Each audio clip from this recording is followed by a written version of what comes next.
রমজানের মাঝামাঝি সময়ে যুক্তরাষ্ট্র জুড়ে মুসলিম সম্প্রদায় চেষ্টা করছে ইবাদত, আত্মশুদ্ধি এবং পারিবারিক আনন্দের ঐতিহ্য ধরে রাখতে। কিন্তু এবারের পবিত্র মাসটি অনেকের কাছে উদ্বেগ ও অনিশ্চয়তার ছায়ায় ঢাকা পড়েছে। অভিবাসন বিরোধী কঠোর অভিযান, বাড়তে থাকা ইসলাম বিরোধী বক্তব্য এবং মধ্যপ্রাচ্যে যুদ্ধ পরিস্থিতি অনেক মুসলিম পরিবারের মনে নতুন করে উদ্বেগ তৈরি করেছে। এই পরিস্থিতি নিয়ে প্রতিবেদন প্রকাশ করেছে অ্যাসোসিয়েটেড প্রেস। প্যাটারসন শহরটি যুক্তরাষ্ট্রে মুসলিম জনসংখ্যার ঘনত্বের জন্য পরিচিত। এখানকার অনেক মুসলিম পরিবার জানিয়েছে, সম্প্রদায় ভিত্তিক রমজানের অনুষ্ঠানগুলো আগের মতো প্রাণবন্ত নেই। 18 বছর বয়সী হানিন আলাতিয়াত বলেন, রমজানের মূল আনন্দ হচ্ছে পরিবার ও প্রিয়জনদের সঙ্গে একত্র হওয়া, কিন্তু সাম্প্রতিক সময়ে অভিবাসন দপ্তরের অভিযানের কারণে অনেকেই বাইরে বের হতে বা বড় জমায়েতে অংশ নিতে ভয় পাচ্ছেন। তিনি বলেন, যুক্তরাষ্ট্রের অভিবাসন সংস্থা US immigration and customs enforcement বা আইসের অভিযানের কারণে অনেক মানুষ এখন সতর্ক অবস্থায় আছেন। ফলে অনেক পরিবার মসজিদে ইফতার বা তারাবির মতো সামষ্টিক ধর্মীয় আয়োজন থেকে দূরে থাকছেন।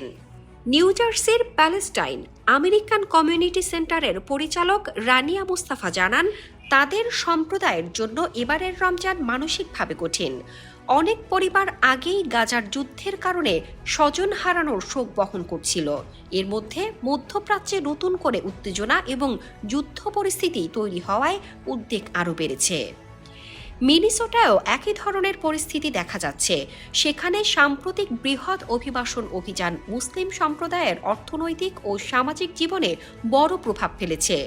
Islamic association of north American নির্বাহী পরিচালক ইমাম ইউসুফ আবদুল্লে বলেন, অনেক মানুষ নিজেকে নিরাপদ মনে করলেও মানসিকভাবে তারা আঘাতপ্রাপ্ত ও বিপর্যস্ত।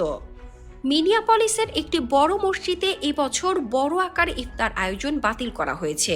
সাধারণত স্থানীয় ব্যবসায়ীরা এসব ইফতারের পৃষ্ঠপোষকতা করেন, কিন্তু অভিবাসন অভিযানের কারণে ব্যবসায়ী কার্যক্রম ক্ষতিগ্রস্ত হওয়ায় সেই আয়োজন সম্ভব হয়নি। এখন সেখানে শুধু খেজুর ও পানি দিয়ে রোজা ভাঙার ব্যবস্থা রাখা হয়েছে। অন্যদিকে কিছু মুসলিম সংগঠন রমজান উপলক্ষে কমিউনিটিকে সচেতন করার উদ্যোগ নিয়েছে। মুসলিম পাবলিক অ্যাফেয়ার্স কাউন্সিল মসজিদ ও কমিউনিটি নেতাদের জন্য একটি নিরাপত্তা নির্দেশিকা প্রকাশ করেছে। এতে অভিবাসন আইন প্রয়োগকারী সংস্থার সঙ্গে যোগাযোগের সময় কিভাবে নিজেদের অধিকার সম্পর্কে সচেতন থাকা যায় সে বিষয়ে পরামর্শ দেওয়া হয়েছে।